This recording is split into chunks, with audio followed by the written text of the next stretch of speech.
사도행전 19장 1절에서 7절까지의 말씀을 보도록 하겠습니다. 우리 다 같이 한 목소리로 합독하도록 하겠습니다. 아볼로가 고린도에 있을 때 바울이 윗지방으로 다녀 에베소에 와서 어떤 제자들을 만나 이르되 너희가 믿을 때에 성령을 받았느냐? 이르되 아니라 우리는 성령이 계심도 듣지 못하였노라. 바울이 이르되 그러면 너희가 무슨 침례를 받았느냐? 대답하되 요한의 침례니라.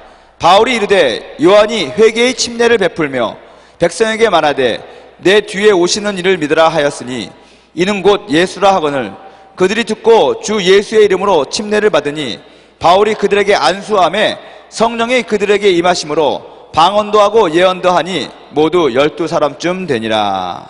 아멘. 할렐루야. 오늘은 바울의 기도, 다니엘 기도의 7번째 시간입니다. 성령 침례를 위한 기도에 대해서 말씀을 드리도록 하겠습니다. 우리는 에스겔의 기도를 통해서 기도를 시작했습니다. 목적을 분명히 하고 우리가 기도 생활을 시작을 하는 것이죠. 그리고 이 베드로의 기도에서부터 응답이 시작이 되는 것입니다. 그리고 오늘 이 바울의 기도를 통해서 어떻게 기도를 해야 하는가, 이것을 우리가 배우고 아는 것입니다. 여러분, 성령님이 인도하시는 기도가 응답을 가져옵니다. 지금 오늘부터, 이 시간부터는 성령의 내주하시는 역사가 이제는 역사하는 역사로 바뀌게 되는 경험을 하게 될 것입니다. 성령님이 우리 안에 내주하심으로 말미암아 우리가 예수를 주로 시인하고 기도하고 싶은 마음이 드는 것입니다. 근데 기도하고 싶어도 마음은 원이로되 육신이 약하고 어떻게 기도해야 되는지 모르고 무엇을 위해서 기도해야 되는지 모르고 상당히 혼란이 있습니다. 성령이 이제부터는 내주하시는 것뿐만이 아니라 우리를 지배하기 시작하는 것이거든요. 우리에게 영향을 주기 시작하는 것이거든요. 예전에는 마치 물이 발목 정도에 차가지고 내가 지금 물에 잠긴 거는 알고 있었지만 발목까지밖에 물이 안 찼기 때문에 내 마음대로 첨벙첨벙거리고 가고 싶은 곳 다 가고 다녔습니다. 근데 오늘부터는 물이 이제 이 무릎까지 차 있는 거거든요. 그러면서 이 물의 영향력을 더 많이 받는 것입니다. 이것이 이제 임재가 되고 충만이 되고 기름 부음이 이렇게 쭉 되면은 물이 발목에서부터 무릎으로, 무릎에서 허리로, 허리에서 완전히 잠기게 되어서 물의 영향력 속에서 우리가 살아갈 수밖에 없는 그런 지경에까지 우리가 이렇게 기도와 우리 신앙생활이 발전되는 거거든요. 오늘은 이제 발목에 차 있는 물이 한 여러분들의 무릎까지 올라오는 그런 경험을 하는 날입니다. 성령의 역사하심이 우리들 가운데 경험이 되는 그런 시간이라는 것입니다. 한나의 기도는요, 육의 기도예요. 우리가 기도를 할 때 우리의 육과 우리의 혼과 우리의 영이 함께 같이 기도를 해야 됩니다. 근데 제일 처음 배우는 기도가 뭐냐면 이 육의 기도예요. 정기적인 예배에 무조건 참석을 하는 것입니다. 기도 생활을 우리가 작정하고 지키는 것입니다. 자신의 육을 치는 거예요, 사실은요. 금식기도, 여러분, 금식기도는 대표적인 육을 치는 기도입니다. 우리가 배고프면서 우리들의 육신을 제어하는 거예요. 그러면서 점차로 이 육을 죽이고 혼의 세계로 들어가고 혼을 죽이고 이제 영의 세계로 들어가는 것이거든요.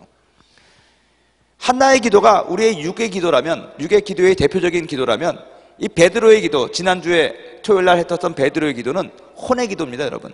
우리가 우리 속사람에게 고백시키고 하나님을 인정하고 우리들의 안에 들어온 이 믿음을 해산시키는 이 기도는요, 우리들의 혼을 굴복시키는 기도거든요. 여러분, 육과 혼이 깨진 다음에 우리 안에 있는 이 속사람인 영이 나오는 거거든요. 이 영의 기도를 하기 위해서는 우리의 의지와 우리의 노력으로 되는 게 아니에요. 성령의 도움이 필요하다는 것입니다. 성령께서 우리 안에서 역사하시는데 그 성령께서 이제 하나님의 뜻대로 우리를 위해서 간구하신다는 것입니다. 고린도전서 2장 10절에서 11절을 보면은 이런 말씀이 있습니다. 오직 하나님이 성령으로 이것을 우리에게 보이셨으니 성령은 모든 것 곧 하나님의 깊은 것까지도 통달하시느니라. 사람의 일을 사람의 속에 있는 영 외에 누가 알리요? 이와 같이 하나님의 일도 하나님의 영 외에는 아무도 알지 못하느니라. 여러분, 우리가 기도가 응답되기 위해서는 우리의 뜻이 하나님의 뜻에 맞춰져야 되는 것이고 하나님의 뜻과 우리의 뜻이 이게 조인이 되어야 됩니다. 인간의 믿음과 하나님의 믿음이 합쳐져야 기적이 나타나는 것이고 응답이 있다고 말씀드리지 않았습니까? 하나님의 영 외에는 하나님의 깊은 것까지 통달하시는 분이 없습니다. 하나님의 뜻을 아시는 분은 성령님이십니다. 그래서 우리가 기도할 때는 반드시 이 성령의 도움을 받아서 이 영의 기도를 해야만 한다는 것입니다. 한번 따라하겠습니다. 성령이 우리의 연약함을 도우십니다. 우리가 항상 성령의 이 도움을 받고 기도도 하고 신앙생활을 해야 된다는 것입니다. 이 시간에 말씀을 더 듣기 전에 한번 기도할 텐데요. 어떤 기도를 하느냐? 이 성령의 도움을 받기 위하여 성령의 임재가 우리 가운데 온전하게 임할 수 있도록 우리가 기도할 겁니다. 여러분, 저는 여러분들 앞에 강의를 하는 것이 아닙니다. 살아계신 성령님, 하나님을 여러분들 앞에 소개시켜드리고 저와 여러분들이 지금 우리와 함께 하신 성령님을 경험하게 도와주는 것입니다. 우리를 가르치는 분은 성령이십니다. 우리를 기도케 하시는 분도 성령이십니다. 우리의 선생님은 오직 성령 하나밖에 없습니다. 그래서 지금 이 시간에는요, 말씀을 들을 때 제 말이 아니라 여러분들이 성령의 말을 들어야 됩니다. 그리고 하나님의 말씀이 여러분 안에서 적용이 되어서 그것이 창조의 역사를 나타내야 되는 것입니다. 하나님은 추상적인 하나님이 아닙니다. 실제 하시는 하나님이십니다. 하나님은 죽은 자의 하나님이 아닙니다. 과거의 하나님이 아닙니다. 오늘 우리의 하나님이 되시는 것입니다. 살아계신 자의 하나님이 되시는 것입니다. 그러므로 이 시간에 오늘 살아계신 하나님의 음성을 들으시고 성령님을 느끼시고 성령님을 경험하시기를 바랍니다. 우리가 이런 말이 정확한 말은 아닐 겁니다. 신학적으로 문제가 있을 수도 있습니다. 여러분들이 참고하시라고 그냥 적당한 단어가 없기 때문에 이런 단어를 씁니다. 지금부터 우리가 드리는 기도는 성령 기도라고 말씀을 드리겠습니다. 하나님의 역사가 어떻게 일어납니까? 말씀이 떨어질 때 일어나는 거거든요. 우리 신앙생활 가운데서 가장 중요한 건 하나님 말씀입니다. 믿으십시오. 아멘. 이 말씀이 기준이 돼가지고 우리는 기도도 하고 찬양도 드리고 설교도 하고 모든 것을 하는 것입니다. 왜냐하면 말씀이 믿음을 주는 것이고 말씀이 창조의 역사를 하시는 거거든요. 말씀으로 귀신을 쫓아내는 것이거든요. 근데 이 말씀이 그냥 떨어질 때는 능력이 없습니다. 반드시 성령의 임재하심이 먼저 선행되어야 된다는 것입니다. 창세기 1장 1절 태초에 하나님이 천지를 창조하시느니라. 흑암이 깊음이 있고 땅은 공허한데 하나님의 신이 그 위에 운행하시더라. 여러분, 하나님이 먼저 세상을 창조했는데 그 창조한 세상이 타락했습니다. 망가졌다는 거예요. 그래서 흑암이 지배하기 시작했습니다. 공허함이 가득했다는 것입니다. 이 망가져버린 이 세상에 하나님의 신이 운행하셨다는 거예요. 하나님의 신이 운행하고 있는 그 곳에 하나님이 가라사대, 하나님이 말씀하셨죠. 빛이 있으라 하며 빛이 있었고 그 빛이 하나님이 보시기에 좋았더라. 할렐루야. 하나님의 말씀이 선포될 때 빛이 있었고 창조의 역사가 나타나고 망가진 것들이 다시 회복이 되었는데, 그렇게 되기 위해서는 하나님의 신이 그 흑암이 깊음에 있고 땅이 공허한 그 세계를 운행하셨다는 거예요. 운행하셨다는 뜻은 뭐냐면은 암탉이 알을 품듯이 그렇게 품고 있었다는 거예요. 암탉이 알을 품고 있으면서 어떻게 하는 줄 아십니까? 슬슬 안에서 자기 그 뱃속에서 알을 이리 굴렸다 저리 굴렸다 하면서 골고루 부화를 시키는 것입니다. 품는 것입니다. 하나님의 성령이 이 우주를 품고 있었고 하나님의 성령이 저와 여러분을 품어야 된다는 것입니다. 그래서 여러분, 성령 기도라는 것은 뭐냐? 먼저 우리가 주님 앞에 기도하기 전에, 하나님의 말씀을 듣기 전에 우리들의 마음이 성령님이 품으셔야 된다는 것입니다. 성령님이 품고 우리를 부화시키듯이 안아줘야 된다는 것입니다. 임재해야 된다는 것입니다. 아멘. 그래서 이 시간에 기도할 때는 다른 기도가 아니라 성령님 나에게 임하소서. 한번 따라 하겠습니다. 성령님 임하소서. 임하소서. 임재하소서. 기도할 때 우리들의 이 예배 공간에 하나님의 성령이 임하게 하시고, 우리들의 마음에 성령님이 임하게 하시고, 나의 기도 제목에 성령님이 임하게 하여 주시고, 우리 예배에 임하게 하여 주시옵시고, 우리의 직장과 우리의 가정과 우리의 교회와 이 나라와 민족 위에 열방 가운데 성령님 임하여 주시옵소서. 강하게 임하여 주시옵소서. 부어 주시옵소서. 역사하여 주시옵소서. 우리가 이렇게 입술로 고백하며 성령님을 부르고 찬양할 때 성령님께서 임하시는 것입니다. 아멘. 우리 그러한 생각을 가지고 우리 한번 기도합시다. 성령이 오셨네, 성령이 오셨네, 이 찬양 들으시면서 우리들의 생각과 마음은 주님께 집중하면서 성령님을 모셔드립시오. 성령님 임하소서, 임하소서. 할렐루야. 성령이 오셨네, 성령이 오셨네, 내 주에 보내신 성령이 오셨네. 우리 인생 가운데 친히 찾아오셔서 그 나라 꿈꾸게 우리 두 손을 들고 한번 찬양합시다. 성령이 오셨네, 성령이 오셨네, 성령이 오셨네, 내 주에 보내신 성령이 오셨네.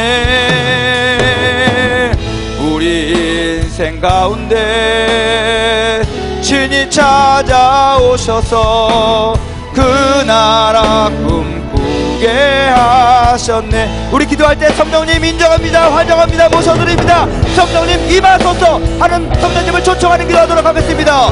주여, 주여, 주여. 성령님 임하소서, 성령님 임하여 주시옵소서. 더 강하게 역사하여 주시옵소서. 성령님 임자하여 주시옵소서. 이 시간 성령님을 환영합니다. 성령님을 모셔드립니다. 성령이여 임하소서, 성령이여 임하소서. 성령이여 더 강하게 역사하여 주시옵소서. 더 강하게 역사하여 주시옵소서. 할렐루야, 할렐루야, 할렐루야, 할렐루야. 성령 나의 위로자가 되시는 아버지 하나님이여, 나의 보혜자가 되시는 아버지 성령이여, 예수의 영 성령이여 임하소서. 역사하여 주시옵소서. 성령님 임하셔서 우리로 하여금 위에 대해서 알게 하여 주시옵시고, 죄에 대해서 깨닫게 하여 주시옵시고, 심판에 대해서 알게 하여 주시옵소서. 할렐루야, 할렐루야. 라바라바라바라바라 카라바라바라바라바라바 열라리아라바드리아. 주여, 주여, 주여. 성령 하나님 도와주시옵소서. 성령 하나님 임자하여 주시옵소서. 이 시간에 우리 모임 가운데 임하여 주시옵소서. 우리의 혼이, 우리의 영이 주님을 알게 하여 주시옵소서. 주님을 느끼기 원합니다. 주님을 느끼기 원합니다. 우리가 든 손을 주님만 놓지 말아 주시옵시고, 우리의 손을 잡아 주시옵소서. 우리들의 기도를 들어 주시옵소서. 할렐루야. 이 시간에 주인이 성령님이십니다. 성령님 말씀하셔서 성령님 알기를 원합니다. 성령님 보기를 원합니다. 성령님 만나기를 원합니다. 성령이여 기름 부으소서, 기름 부으소서. 당신의 영으로 충만하게 채워주시옵소서. 우리가 생각으로 주님을 알지 않도록 도와주셔서 우리의 영이, 우리의 속사람이 주님을 알기를 원합니다. 모든 의심을 내려놓고 주님 앞에 무릎을 꿇게 도와주시옵소서. 모든 의심을 내려놓고 주님 앞에 무릎을 꿇게 도와주시옵소서. 주여, 주여. 할렐루야. 라리아라리아라바라바라 카라바야 스케레베라마샤라리아라. 오 야라라 스케라라리아라 스케라라리아라라라라라라라. 이야라바라라라라 스케라로로로라라라 카라야라라라. 이야라바바바야라야라라라라라라라라라라라. 이야라라라라라라라라라라라. 주 예수여, 주 예수여, 주 예수여, 주 예수여, 주 예수여. 할렐루야, 할렐루야. 라마카야라리아라 스키리아라라라라라라라. 할렐루야, 할렐루야. 라리아라마카야라라라. 성령 하나님 임하여 주시옵소서. 성령 하나님 임자하여 주시옵소서. 성령 하나님 임자하여 주시옵소서. 할렐루야. 성령이 오셨네, 성령이 오셨네, 성령이 오셨네, 내 주에 보내신 성령이 오셨네. 우리 인생 가운데 주인이 찾아오셔서 그 나라 꿈꾸게 하시네. 성령님 임하여 주시옵소서. 운행하여 주시옵소서. 상처받은 우리들의 마음에 운행하여 주시옵소서. 버림받고 핍박당하고 아픈 가슴을 갖고 있는 우리 지체들의 마음에 주의 성령이여 더 강하게 역사하여 주시옵시고 이들의 마음을 어루만져 주시옵시고 아버지가 보내시는 말씀을 통해서 우리들의 영혼과 우리들의 몸과 마음이 치유되게 도와주시옵시고 특별히 아버지 하나님의 성령을 간절히 바라고 만나기를 원하는 이들에게 성령으로 침내 주시옵시고 방언을 말하게 도와주시옵시고 육신의 질병이 치료되게 도와주시옵시고 하나님께서 주시는 평안과 위로와 기쁨이 가득 차게 도와주시옵소서. 나를 사랑하고 나를 간절히 찾는 자가 나의 음성을 듣고 나를 만난다고 주님 말씀하시지 않았습니까? 내 아버지 하나님 만나 주십시오. 만나 주십시오. 주님, 예수님의 보혈을 의지하고 우리들의 모든 죄와 우리들의 모든 허물을 내려놓고 주님 앞에 나아갑니다. 아무것도 원하는 것이 없습니다. 주님만 만나기 원합니다. 그러니 주님, 오늘 반드시 우리 청년들의 마음에 찾아와 주시고 우리들이 주님의 음성을 귀로 듣게 도와주시옵시고 우리들의 손으로 당신의 옷자락을 만지게 도와주시옵시고 성령의 위로하심과 평안함이 우리들 가운데 있게 하여 주시옵소서. 주님을 찬양합니다. 예수님의 이름으로 기도합니다. 성령님이 우리와 함께 하십니다. 성령님이 우리를 만나 주실 것입니다. 성령님이 우리의 연약함을 도와주시는 것입니다. 바울이 2차 선교 여행을 다녀와서 에베소에 갔습니다. 왜냐하면 에베소에 있는 에베소에서 아볼로라는 사람이 복음을 전하고 제자들을, 예수 그리스도의 제자들을 만들었다는 소식을 듣고 갑니다. 12명이 있었습니다. 그들에게 물어봤습니다. 너희가 믿을 때 주의 성령을 받았느냐? 그들은 얘기합니다. 우리가 아볼로로부터 구원을 받는 세례는 받았지만 성령이 있음도 알지 못했다고, 듣지도 못했다고 말하는 것입니다. 그러자 바울이 다시 그들에게 말하는 것입니다. 내 뒤에 오시는 이 예수에 대해서 얘기를 하고 침례 요한이 말한 예수에 대해서 증거를 하고 그들에게 성령에 대해서 말씀하는 것입니다. 그리고 그들에게 안수하고 그들을 위해서 기도하니 성령이 임하고 그 제자들은 방언도 하고 또 예언도 하고 하는 역사가 있었습니다. 그리고 그로부터 시작된 사도 바울의 3차 선교 여행이 시작이 되는 것입니다. 그들과 함께 2년을 있으면서 두란노 소원이라는 것을 만들어서 그들을 양육하는 그 일을 사도 바울이 했습니다. 여러분, 우리들이 믿을 때 주의 성령을 받았느냐? 우리가 예수 믿을 때 성령이 아니고서는 주라 시인할 수 없는 것이지만 오늘 지금 바울이 우리들에게 도전하는 것은 내주하시는 성령이 아니라 역사하시는 성령에 대해서 강조하고 말씀하시는 것입니다.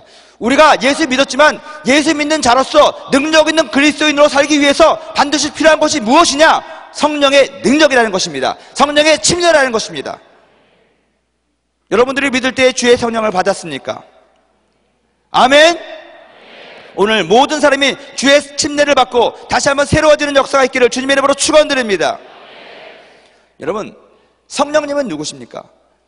예수의 영입니다. 진리의 영입니다. 하나님의 영입니다. 우리를 돕는 자가 되시고 보혜사가 되시고 위로자가 되주시는 분이 바로 성령님이라는 것입니다. 성령님이 누구라는 것을 분명히 알아야 되는데 성령님은요, 우리 안에서 예수의 영이기 때문에 예수를 증거합니다. 성령님은요, 진리의 영이기 때문에 우리로 말미암아 진리 대신 하나님의 말씀을 잘 깨닫게 한다는 것입니다. 여러분, 우리 인간의 목적이 뭡니까? 창조 목적이 하나님께 영광 아닙니까? 우리 인생에 있어서 가장 클라이막스는 하나님께 영광을 올려드리는 것입니다. 근데 그 하나님께 영광을 어떻게 올려드립니까? 하나님의 뜻대로 살아가며 하나님이 보내신 이 예수 그리스도를 믿고 예수 그리스도의 증인으로서의 삶을 살아가는 사람이 하나님의 영광을 올려드리는 것입니다. 성령은 예수의 영이기 때문에 성령이 임하시면 내가 하는 모든 일을 통해서 예수를 증거하게 되는 것입니다. 예수를 전하게 되는 것입니다. 예수를 높이게 되는 것입니다. 하나님의 뜻을 잘 알기 때문에 하나님의 말씀대로, 하나님의 법대로 우리가 이 세상을 살아가게 하는 원동력이 된다는 것입니다. 그래서 성령 충만 받아야 되고 성령 침례 받아야 됩니다. 그런데 어떤 사람들은 성령 충만하다고 그러면서 예수를 전하지 않습니다. 예수의 이름을 높이지 않습니다. 자기의 이름을 높입니다. 자기 말을 합니다. 성령 충만하다고 하면서 성경 말씀을 읽지 않습니다. 성경 말씀과는 상관없이 자신의 뜻대로 이야기하고 자신의 뜻대로 성경을 해석을 합니다. 그거는 여러분 성령 안 받은 겁니다. 여러분, 성령 받은 것 같지만 성령님이 누구시냐라는 성령의 본질에 대해서 우리가 묵상을 해보면 완전히 다른 결과와 다른 것을 보여주기 때문에 그렇습니다. 여러분, 우리가 성령을 받기 위해서, 성령의 침례를 받고 성령 충만 받기 위해서 또 한 가지 우리가 기억해야 될 것이 있습니다. 우리 마음 가운데 예수를 더 깊이 알고자 하는 마음이 있기를 바랍니다.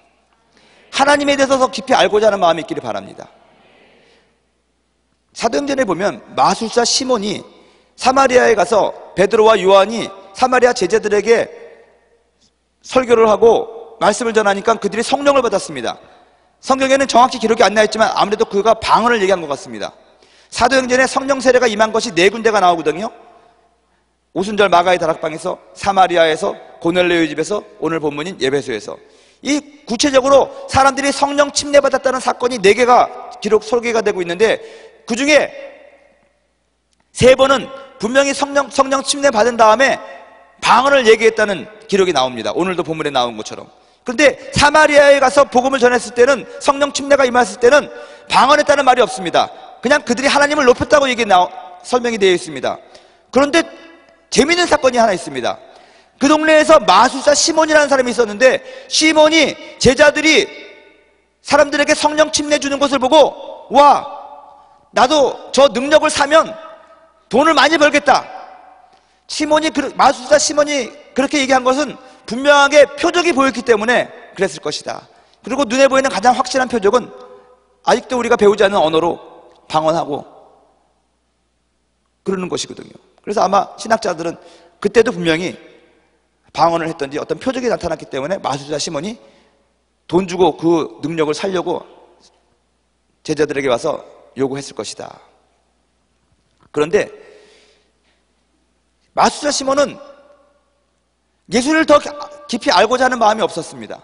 하나님에 대해서 더 깊이 알고자 하고 하나님을 더 사랑하는 마음이 없었습니다. 그냥 돈벌이로 봤다는 것입니다. 와, 나도 방언을 하면은 뭔가 나의 이름이 올라가고 나도 그럴듯한 사람이 되겠지. 예수가 없어요. 오로지 능력만 원해서 마귀의 시험에 나는 이길 거야. 그래서 그러려면 능력이 있어야 돼. 성령의 능력을 사모하는데, 그것보다는 더 중요한 것은 여러분들이 예수를 더 깊이 알고자 하고 예수님의 더 증인이 되고자 하고 하나님의 말씀을 더 깊이 알고자 깨닫고 또 하나님의 말씀대로 정말로 여러분들의 삶 가운데에서 살기 위해서, 나는 주님 뜻대로 살기를 원합니다. 주님의 말씀을 깊이 더 알아서 깨달아서 주님이 원하시는 대로 난 살기를 원합니다. 그런 마음이 있는 사람은 성령을 더 자신 있게 구해도 됩니다. 근데 먼저 우리들의 마음 가운데 이 성령님이 가지고 계시는 본질과 다른 목적이 있다면 참 힘든 것이죠. 그거는 우리가 감히 정욕이라고 말해도 된다는 것입니다. 주님이 원하시는 방향이 아닌 다른 방향은 다 정욕이거든요. 작은 죄건 큰 죄건 다 죄이듯이 하나님의 뜻과 벗어난 것들은 우리가 정욕이라고 얘기할 수가 있을 것 같아요. 오늘 저는 여러분들이 우리 성령님이 원하시는, 성령님이 우리 가운데 침례로 충만함으로 임하셔서 하고 싶어 하시는 일이 계시거든요. 그 일을 위해서 우리의 마음을 드린다면 성령이 역사하시는데, 우리들의 마음이 성령께서 원하시는 거랑은 전혀 다른 목적과 그런 의지를 가지고 있으면 성령님이 임하시기가 힘들다는 것이죠. 왜냐하면 그것이 도리어 딴 곳으로 우리를 하나님과 더 멀리 보낼 수가 있는 가능성이 있거든요. 왜냐하면 로마서 10장에 보면은요, 하나님의 부르심과 은사에는 후회함이, 로마서 9장에 나온 9장에 나오는군요. 하나님의 은사가 부르시면 후회함이 없다라는 말이 있습니다.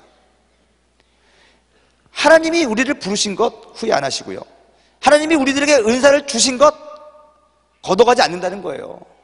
그래서 여러분, 믿다가 타락한 사람도요, 신유의 은사가 있든지 방언의 은사가 있든지 그 사람들 없어지지 않고 계속 방언을 해요. 박태선이라는 사람, 처음에 성령 충만했던 사람입니다. 구원파 만든 사람이잖아요. 신앙촌. 근데 그 사람이 타락해가지고 이단의 개수가 됐는데, 그럼에도 불구하고 그를 통해서 계속해서 신유의 은사가 나타났거든요. 여러분, 하나님께서 우리들에게 은사를 주셨는데 우리들의 마음의 밭이 처음부터 잘못됐다면은 그게 빗나갈 수 있는 확률이 많으니까 그 은사를 사용해서 하나님께 영광을 안 돌리고 더 멀리서 하나님과는 상관없는 더 멀리 가버리니까 하나님이 우리를 사랑해서 안 줄 수도 있다라고 저는 믿어요. 우리들의 마음이 하나님의 마음과 먼저 맞도록 여러분 코드를 맞추십시오. 튜닝을 하시기 바랍니다. 찬양 인도자가 오늘 찬양을 잘했어요. 근데 이 찬양팀이 연습을 할 때 처음에 뭘 합니까? 키보드하고 기타하고 베이스하고 다 음을 튜닝하잖아요. 조율하잖아요. 그래야지 아름다운 음악이 나오는 거 아니겠습니까? 여러분, 하나님과 먼저 우리가 튜닝을 해야 된다는 것입니다. 성령님의 뜻과 나의 뜻이 맞아야 된다는 것입니다. 내가 성령의 뜻에, 성령이 바라고 있는 그 목적에 맞춰야 된다는 것입니다. 그리고 나서부터 이제 우리가 하나님의 은사와 하나님의 능력을 구해야 옳다라고 저는 믿습니다. 성령의 기도와 성령, 그리고 또 하나님의 성령의 역사하심에 대해서 말씀을 드리겠는데요, 이 성령의 역사하심은요, 크게 우리가 세 가지로 나눌 수가 있습니다. 첫째는 임재하심입니다. 드웰링이죠. 그 다음에 침례입니다. 베타이즘입니다. 그 다음에 뭡니까? 어노인팅, 기름 부음입니다. 이 세 가지 단계를 우리가 다 거둬요. 아까 말한 것처럼 에스겔서 40장 정도의 38장인가 40장인가 갑자기 헷갈리는데, 에스겔서에 나오는 성전 문지방에서부터 물이 흘러내려오잖아요. 그래서 그 물이 처음에는 우리 발목을 적십니다. 그러다가 그 물이 차서 무릎을 적십니다. 무릎까지 찹니다. 그리고 허리까지 찹니다. 그리고 완전히 잠기게 됩니다. 성령이 먼저 내주할 때는요, 성령이 우리 안에 드웰링 할 때는요, 우리가 그때의 상황을 우리가 예수 믿고 구원받은 그런 정도의 수준으로 생각하면 좀 쉬울 것 같아요. 정확한 건 아니지만 우리들의 의지가 성령의 의지보다 강합니다. 그것이 이제는 허리까지 찹니다. 이게 충만입니다. 충만. 그러면 이게 이제 왔다 갔다 하기가 힘듭니다. 이 하나님의 힘과 하나님의 뜻과 우리의 뜻이 50대 50 되는 것이죠. 그래서 그때는 되면은 기도하기 싫으면 기도 안 해도 되는데 괜히 찝찝한 것입니다.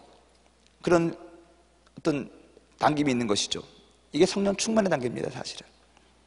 그러다가 이게 잠기게 됩니다. 이 어노인팅이거든요. 이 기름 부음이 있을 때는요, 정말 내 뜻대로 하는 것이 아니라 성령의 뜻대로 하는 것입니다. 물에 잠기게 돼가지고 완전히 성령의 인도하심을 따라서 뭐에 취해가지고 막 하는 것입니다. 내가 무슨 말을 하는지 모르게 막 얘기하는 것입니다. 여러분, 이 성령의 이 기름 부음의 단계를 더 정확하게 말하면 성령 들린다는 것이 제일 정확한 표현인 것 같아요. 포제스트 되는 거예요. 나의 뜻보다 성령의 뜻이 더 강하다는 거예요. 성령이 가라 하면 가고 서라 하면 서는 그런 단계가 있는 것입니다. 이게 기름 부음이 있거든요. 이런 기름 부음이 이제 한번 기름 부음을 타고 계속 그렇게 되는 게 아니에요. 이게 계속해서 왔다리 갔다리 합니다, 이게. 그러면서 우리가 살아가는 인생을 성령과 동행하는 삶입니다. Walking with the Holy Spirit. 예전에 찬양도 그런 노래가 있었는데, Walking with Jesus, Walking with the day, 뭐 그런 거. Walking every day. 예수님 손잡고 성령님과 항상 동행하는 것이죠.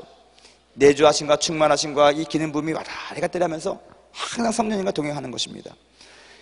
이 성령님과 동행하는 삶을 위해서 첫 번째 스텝이 뭐냐? 성령 침례를 받는 거예요. 성령이 더 강하게 우리 안에 들어오셔가지고 나의 허리를 완전히 붙들어 매는 것입니다.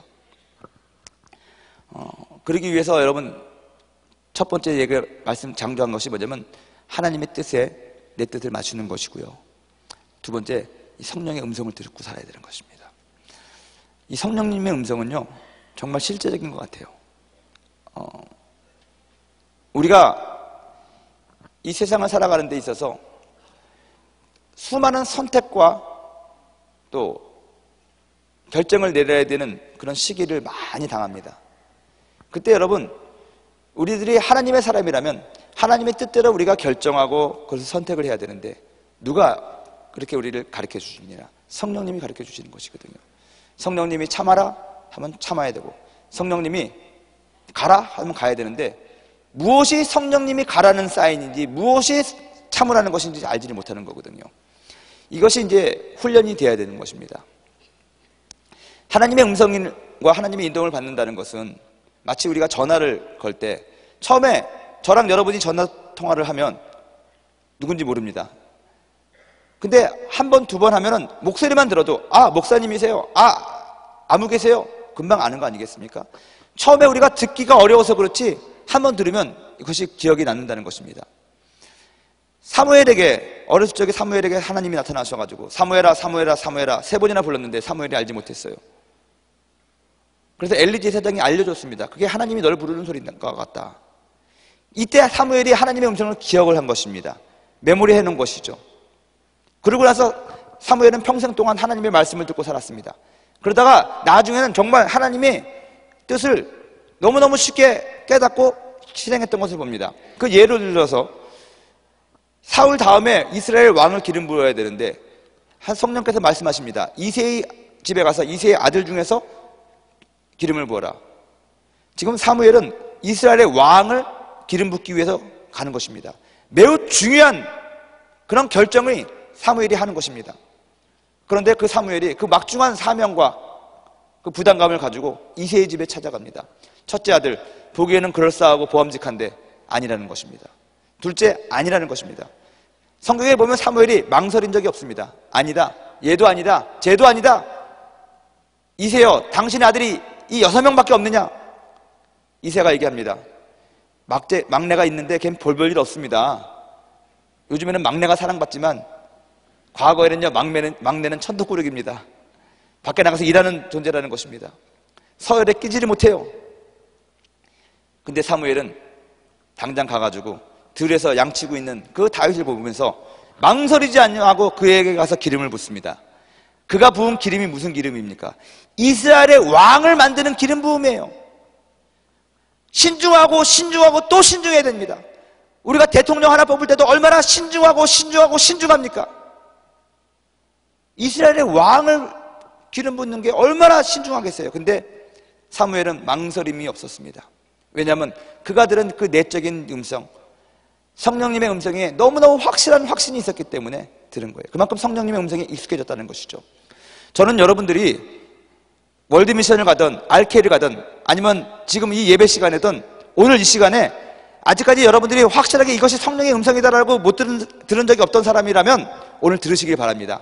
아, 이런 느낌과 이런 말씀이, 이러한 소리가 성령께서 오늘 나에게 하시는 말씀이구나.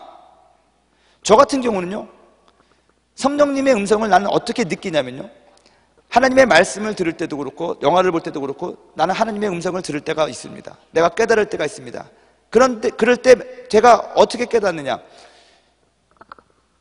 정 있죠. 정, 바위를 치는 정으로 바위를 갖다가 땅 쳤을 때 그 쩡 하는 울림 있죠. 그 울림이 내 가슴 속에서 있어요.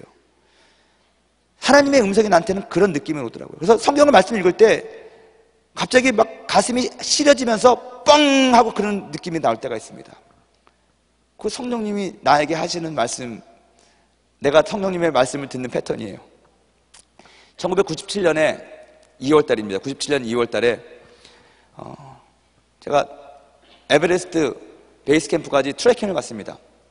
그때는요, 그 교회 개척하기 바로 직전이었는데 가서 언어 공부하고 막 하는데 마음이 많이 상해 있었어요. 저는 사실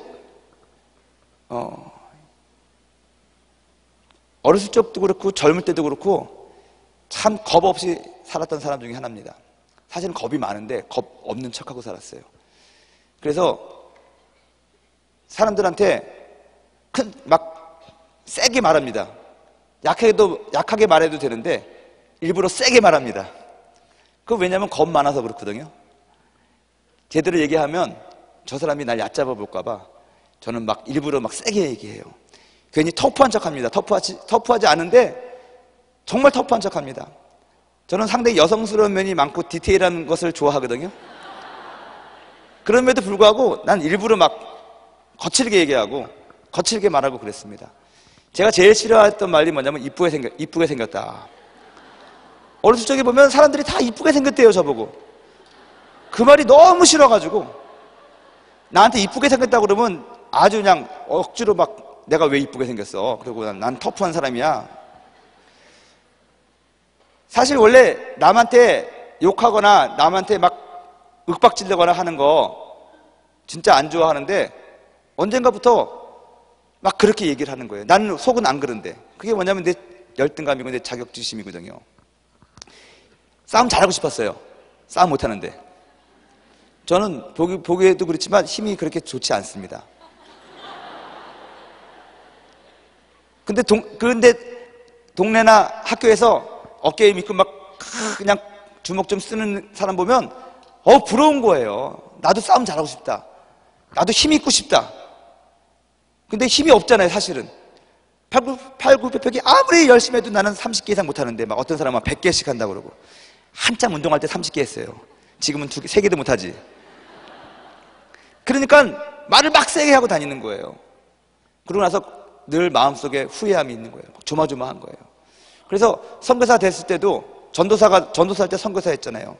여러분, 제가 선교사 나갈 때요, 사연이 많아요. 아는 분도 있겠지만 선교사 가겠다고 하는데 교회에서 보내주지 않는 거예요. 네팔에는 선교사 계획이 없다. 29살 먹은 전도사한테 목회 경험도 없는 사람한테, 그것도 선임 선교사가 있는 것도 아니고 아무도 없는 맨 땅에 교회에서 보낼 생각이 없는 거죠. 그래서 정말로 투쟁을 많이 했습니다. 결국에는 조영기 목사님한테 편지 써가지고 날 보내든지 나를 자르든지 막 간증해가지고 막 그래서 갔어요. 좀 기가 막히게 간 거죠. 그렇게 큰 소리 치고 갔으니 난 나름대로 성교국이라든가 다른 사람한테 막 그냥 잘한다는 소리를 듣고 싶은데 잘 가보니까 막상 가보니까 힘든 거예요. 거기에다가 또 어떤 분이 막 나한테 뭐라고 하는데 갑자기 억하심정이 나가지고 아주 세게 말해버렸어요. 하늘 것 같은 장로님한테. 절대로 해서는 안 되는 말인데 뭐에 씌었는지 완전히 세게 말해버렸어요. 하도 뭐라고 그러니까는 목회가 한지 1년도 안 된 사람이 아주 그냥 그렇게 해버렸어요. 그랬더니 그 양반이 하도 기가 막힌지 지금까지 기가 막혀 하는 것 같아요. 그러고 나서 내 마음이 얼마나 자그러워졌겠습니까? 겁나는 거예요. 두려운 거예요. 잘렸구나 나. 그래가지고 도망간 데가 어디냐, 에베레스트 산 트레킹을 한번 해보자.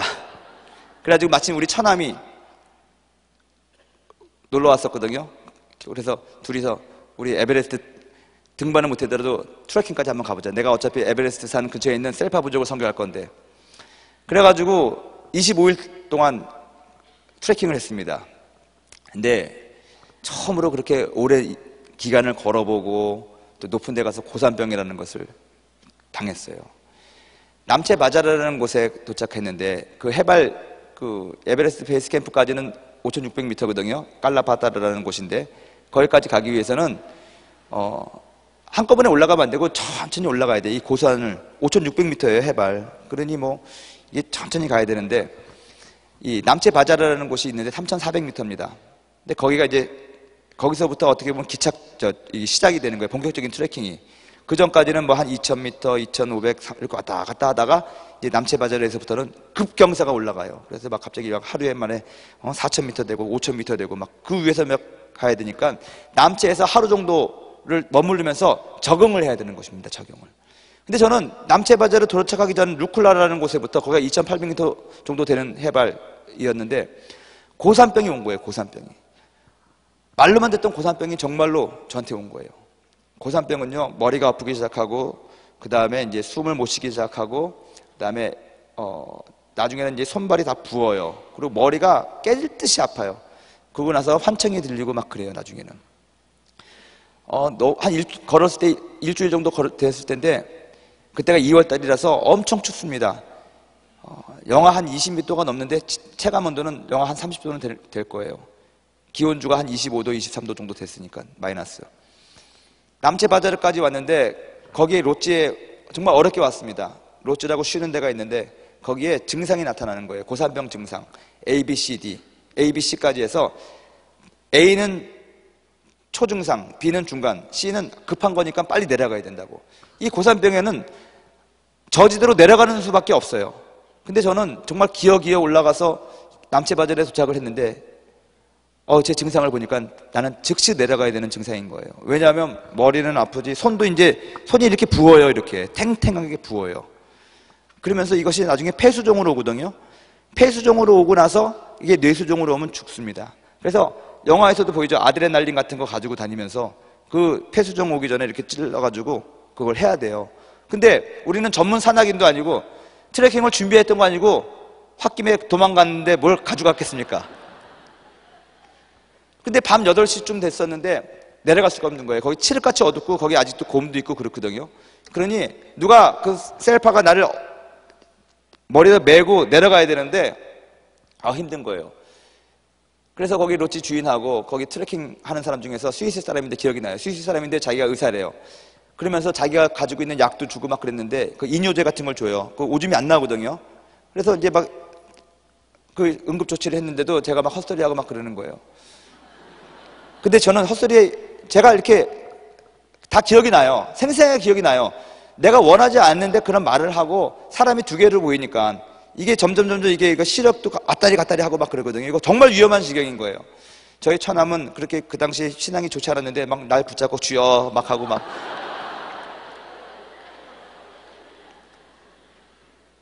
날이 밝자마자 이 사람을 밑으로 내려가기로 하고 저는 그 롯지 방 안에 있는데 얼마나 추운지 몰라요. 너무너무 추워요. 그래서 침낭을 쓰고 100년도 더 된 이불 2개씩 덮고 거기 진짜 이불이 있는데 너무너무 더러워요. 그래가지고 막 그 냄새 때문에 막 죽으려고 머리가 아파도 그 냄새는 더 심하겠어요. 그렇게 해가지고 있었어요. 그러고 나서 이제 나는 새벽이 되자마자 날이 밝자마자 포터들 불러다가 우리 날 메고 밑으로 항상 내려간다. 안 그러면 이제 얘 큰일 난다. 막 그런 얘기를 들으면서 이제 막 잠들려고 그러는데 사람들이 다 이제 위에 올라가고 난 방 안에 혼자 있었는데 머리가 너무 아파서 잠도 안 오고 그리고 두려운 거예요. 겁나는 거예요. 근데 제 마음 가운데 이런 음성이 들리는 거예요. 성우야, 아프면 아프다고 해라. 가만히 생각해 보니까 나는 정말 사실은 난 되게 겁도 많고 되게 연약한데 나는 장남이고 집에서도 우리 아버지한테 내가 손 벌리지 않았거든요. 나는 장남이고 나는 스스로 우리 집이 그렇게 형편이 좋은 형편이 아니었으니까 나는 용돈도 그렇고 학비도 그렇고 난 스스로 해야 된다 해서 전 고등학교 다닐 때부터 용돈을 달라는 말을 잘 안 했어요. 나 혼자 다 해서 하고 대학 다닐 때도 아르바이트 하고 뭐 하고 그랬지. 이게 상당히 나름대로 독립정신이 강했는데 독립정신이 원래 강해서 그런 것이 아니라 그렇게 보이려고 했던 것 같아요. 그러다 보니까 나는 항상 남한테 자신감 있게 보였는데 사실은 속으로는 그렇지 않았거든요. 그걸 감추고 살다 보니까는 그게 이제 상처가 되고 스트레스가 되고 엄청난 그런 이 독이 된 거죠. 내 마음속에.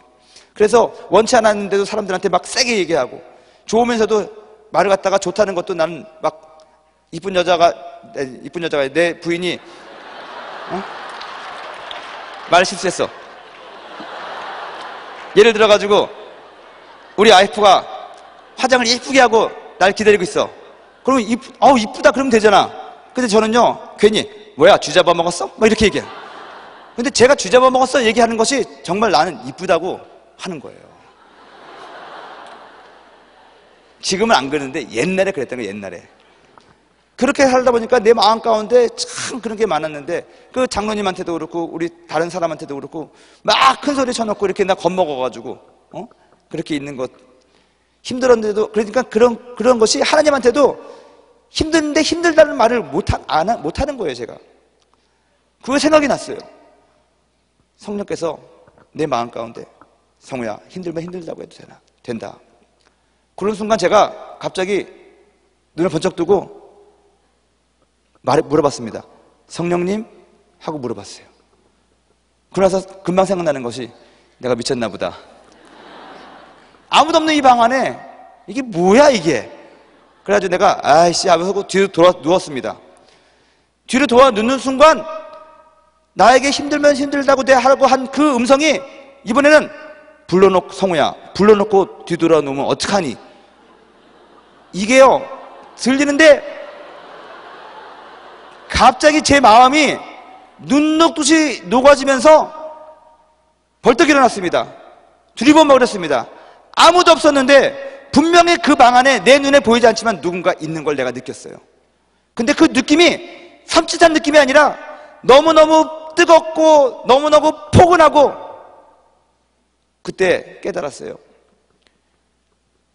예전에 제가 회심할 때 들었던, 성령 세례 받을 때 나에게 말씀하셨던 그 음성이었어요. 뭐냐, 마치 정으로 바위를 칠 때 땅 칠 때 그 띵 하는 울림이 내 가슴 속에 있으면서 성우야 불러놓고 뒤돌아오면 어떡하니? 힘들면 힘들다고 해라. 그 느낌이 완전하게 내 마음 가운데 전해지면서 성령님이 오셨구나, 성령님이 나와 함께 하시구나, 이 방 안에 지금 성령님이 나와 함께 하시는구나. 그 순간 눈물이 흘리면서 있었더니 또 그 음성이 들리는 거예요. 잘하고, 아무것도 걱정하지 말고 잘하고.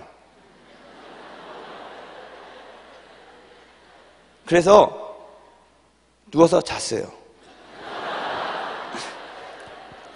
근데 여러분 놀라운 건요, 아침에 새벽같이 우리 처남하고 그 스위스 의사가 왔는데 나를 깨우는데 내가 안 일어나니까 죽었는 줄 알았나 봐요.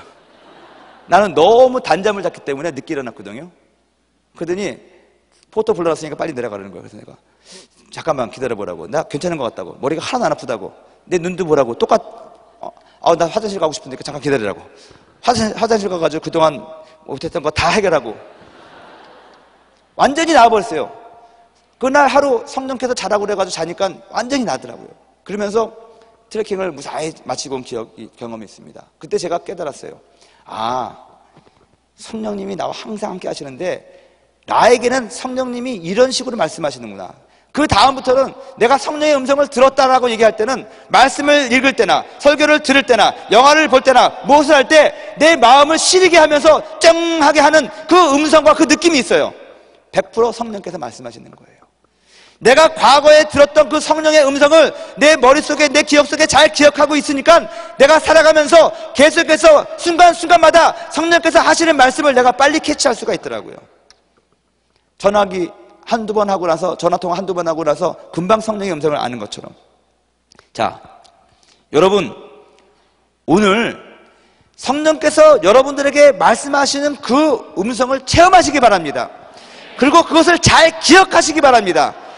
하나님이 여러분들과 동행하시면서, 성령님이 여러분과 동행하시면서 모든 범사에 여러분들에게 말씀하시고 알려주시고 지시하시고 인도하실 텐데, 그때 여러분들이 오늘 들었던 그 음성을, 그 감정과 그 느낌과 그것을 잘 기억하고 있다가, 이것이 성령께서 나에게 말씀하시는구나, 그리고 그 길대로 하면 실수가 없어요. 아멘. 그러기 위해서 첫 단추가 뭐냐? 성령의 침례를 받는 거예요. 이 성령의 내주하심 때까지는 이런 느낌을 우리가 몰라요. 왜냐하면 여러분들이 이 성령보다 더 많이 지배하기 때문에 그렇거든요. 근데 이 성령 침례 받음으로 말미암아 이 성령이 여러분들에게 그 성령의 그 의지가 여러분들의 의지보다 좀 세게 만들어줘야 되는 거예요. 아멘. 오늘 사도 바울은 에베소 제자들에게 이 얘기를 하는 거예요. 너희들이 제자가 되었으면, 예수 그리스도의 제자로서 이제 성령의 음성을 듣고 성령의 지시하심을 따라서 교회를 개척하고 하나님의 나라를 위하여 일해야 되는데, 너희 뜻대로 되는 것이 아니라 성령의 뜻대로, 내가 마치 성령의 음성을 듣고 소아시아에서 복음을 전하려다가 유럽으로 방향을 전환한 것처럼 너희들도 성령의 음성에 이렇게 민감하고 그런 지시를 받아야 되는데, 그러기 위해서는 성령의 세례를 받으라는 거예요. 성령의 기름 부음을 체험하라는 거예요. 아멘. 성령 세례는 어떻게 임합니까? 죄를 고백하고요, 하나님의 말씀을 듣고 또 주의 종이 안수할 때 성령 세례가 임합니다. 우리가 지난 토요일 날 우리가 성령 세례를 위해서 기도했습니다. 오늘도 성령 침례를 위해서 기도할 텐데, 오늘은 지난주에는 우리들의 혼을 내려놓고 성령의 임재함을, 성령의 침례를 구하는 그런 기도를 더했지만, 이제는 오늘은 정말로 하나님의 강권적인 어떤 성령의 어떤 그런 강권적인 침례를 원합니다. 성령께서 지시하시고 성령께서 주관하시는 그런 성령 세례를 원합니다. 그런 제목을 가지고 오늘 기도할 겁니다. 첫 번째 단추가 여러분들의 뜻을 성령의 뜻에 맞추는 거예요. 예수님 더 깊이 사랑하기 원하고, 하나님 나라를 위해서 하나님 말씀 더 깊이 알기 위한 그런 마음으로 내가 성령 침례를 구합니다. 그 다음에 성령의 음성을 듣기 원합니다. 성령의 음성을 듣고 범사의 성령님의 음성대로 나는 순종하며 살기를 원합니다. 그래서 나는 성령 침례 받고 성령의 기름 부음 속에서, 성령의 인도함 속에서 성령님과 동행하며 살기 원합니다. 이런 마음을 주님 앞에 드리고 우리가 기도할 때 주의 성령이 우리 가운데 임할 줄 믿습니다. 아멘. 이 가운데서 혹시 아직까지 내 자신 스스로가 난 성령 침례 못 받았다라고 생각하시는 분들은 오늘 제 말씀을 더욱더 귀를 기울여 주시기 바랍니다. 성령 침례는요, 먼저 우리들의 죄가 해결돼야 되잖아요. 우리가 예수 그리스도를 구주로 영접했으면 우리들의 모든 죄가 해결된 겁니다. 여러분, 예수님을 여러분들의 개인의 구세주로 영접하셨습니까? 그러면 여러분들이 그리스도의 보혈 아래에 있는 것이고, 보혈 때문에 여러분들의 모든 죄는 사해진 것을 믿으시기 바랍니다. 그리고 나서 우리가 필요한 것이 뭐냐? 하나님의 약속의 말씀을 우리가 받는 건데요, 하나님의 약속의 말씀이 성령 세례에 관해서 이렇게 나와 있습니다. 첫째, 사도행전 1장 5절에 보면 예수님이 우리들에게 약속하신 말씀입니다. 요한은 물로 세례를 베풀었으나 너희는 몇 날이 못되어 성령으로 세례를 받으리라. 성령이 우리들에게 임하신다는 것은, 성령 침례가 있다는 것은 예수님의 약속입니다. 두 번째, 사도행전 2장 1절에서 4절 말씀은 약속하신 성령이 임하시고 그 표적으로 방언이 나왔습니다. 이렇게 되어 있습니다. 오순절 날이 이미 이름에 저희가 다 같이 한 곳에 모였더니 호련히 하늘로부터 급하고 강한 바람 같은 소리가 있어 저희 앉은 온 집에 가득하며 불의 혀같이 갈라지는 것이 저희에게 보여 각 사람 위에 임하여 있더니 저희가 다 각 성령의 충만함을 받고 성령이 말하게 하심을 따라 다른 방언으로 말하기를 시작하니라. 마가복음 16장 16절에서 18절에는요, 성령이 임하시면 우리가 새 언어를 말하는 능력을 갖게 된다고 주님께서 약속하셨습니다. 믿고 세례를 받는 사람은 구원을 얻을 것이요 믿지 않는 사람은 정죄를 받으리라. 믿는 자들에게는 이런 표적이 따르리니 곧 저희가 내 이름으로 귀신을 쫓아내며 새 방언을 말하며 뱀을 집으며 무슨 독을 마실지라도 해를 받지 아니하며 병든 사람에게 손을 얹은즉 나으리라 하시더라. 여러분, 이 성령 세례를 위해서 바울은 또한 우리들에게 우리들의 모든 죄를 회개하라고 권면하고 있습니다. 고린도후서 6장 16절에서 18절 말씀 우리가 다 같이 한번 한 목소리로 읽도록 하겠습니다. 하나님의 성전과 우상이 어찌 일치가 되리요? 우리는 살아계신 하나님의 성전이라. 이와 같이 하나님께서 가라사대 내가 저희 가운데 거하며 두루 행하여 나는 저희 하나님이 되고 저희는 나의 백성이 되리라 하셨느니라. 그러므로 주께서 말씀하시기를 너희는 저희 중에서 나와서 따로 있고 부정한 것을 만지지 말라. 내가 너희를 영접하여 너희에게 아버지가 되고 너희는 내게 자녀가 되리라.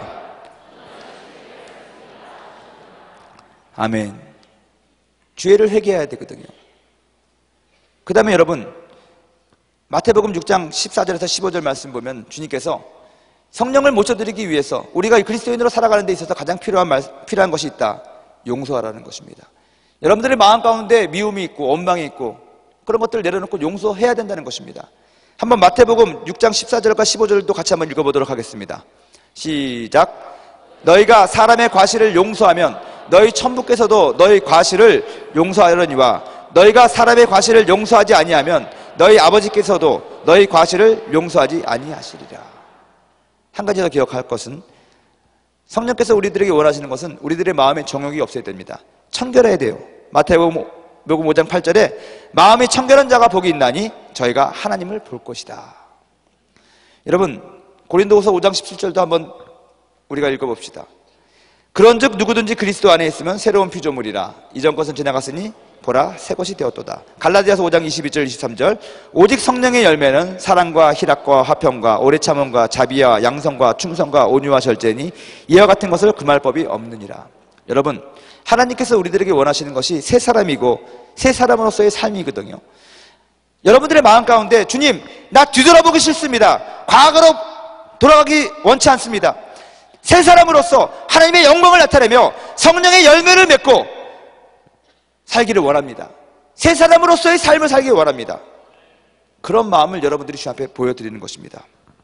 이런 마음을 가지고 주님 앞에 기도할 때 시편 42편 1절과 5절 말씀을 우리가 기억하면서 간절히 갈급함을 가지고 기도하시길 바랍니다. 같이 한번 읽도록 하겠습니다. 시편 41편 1절 말씀과 5절 말씀입니다. 하나님이여, 사슴이 시냇물을 찾기에 갈급한 같이 내 영혼이 주를 찾기에 갈급하나이다. 내 영혼아, 내가 어찌하여 낭망하며 어찌하여 내 속에서 불안하여 하는고. 너는 하나님을 바라라. 그 얼굴의 도우심을 인하여 내가 오히려 찬송하리로다. 사랑하는 여러분, 오늘 이 시간에 기도할 때 이러한 하나님의 약속의 말씀을 믿고 기도하시기 바랍니다. 그리고 여러분들 안에 있는 모든 죄를 회개하시고, 여러분들 안에 있는 혹시 미움과 원망과 그런 아픈 마음이 있다면 용서하시고 화목하시고, 마음속에 있던 욕심과 그런 것들을 내려놓으시고 주님 앞에 주여 성령의 침례를 원하며 주여 성령의 음성을 오늘 확실히 듣기를 원합니다. 그러면 주님께서 여러분들을 만져주실 것입니다. 여러분들에게 말씀하실 것입니다. 여러분들에게 성령으로 침례 주실 것입니다. 아멘. 사슴이 시냇물을 찾듯이 갈급한 심정으로 주님 앞에 나아가서 기도하십시다. 반드시 하나님께서 여러분들을 축복하실 것입니다.